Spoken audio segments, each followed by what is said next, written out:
ইলিশ মানেই বাঙালির উৎসব। স্বাদ আর ঘ্রাণের জাদুতে এই ইলিশের পদ যেন প্রতিটি ভাতের কণা হয়ে ওঠে স্বপ্নের মতো।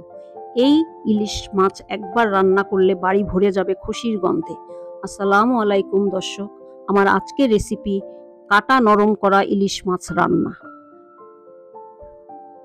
এখানে আমি 600 গ্রাম মাছ নিয়ে নিয়েছি। আপনি চাইলে আস্ত রান্না করতে পারেন। প্রেসার কুকারটা ছোট, এই জন্য আমি মাছটা কেটে নিয়েছি।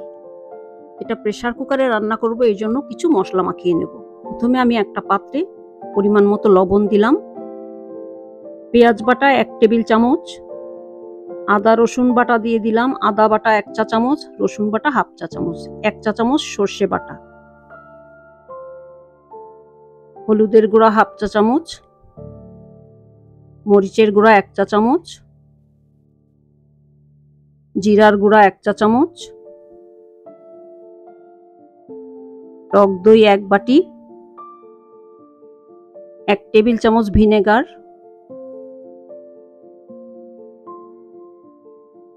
সর্ষের তেল 3 টেবিল চামচ দেব,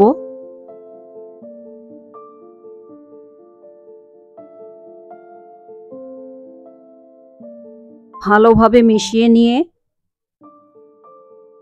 মাছটা দিয়ে এখন মাখিয়ে নেব।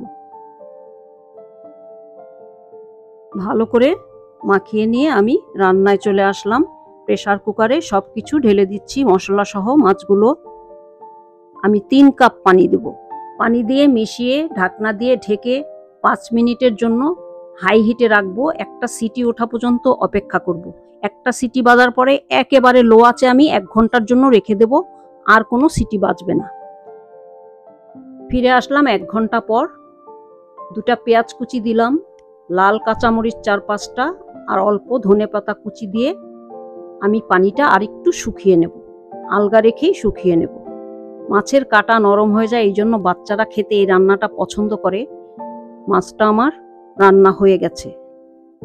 দেখুন কাঁটাটা কেমন নরম হয়ে গেছে। রান্নাটা অবশ্যই বাসায় একবার ট্রাই করে খেয়ে দেখবেন। আশা করি খুবই ভালো লাগবে। আবার আগামীতে দেখা হবে ইনশাল্লাহ। ভালো থাকবেন সবাই। আল্লাহ হাফেজ।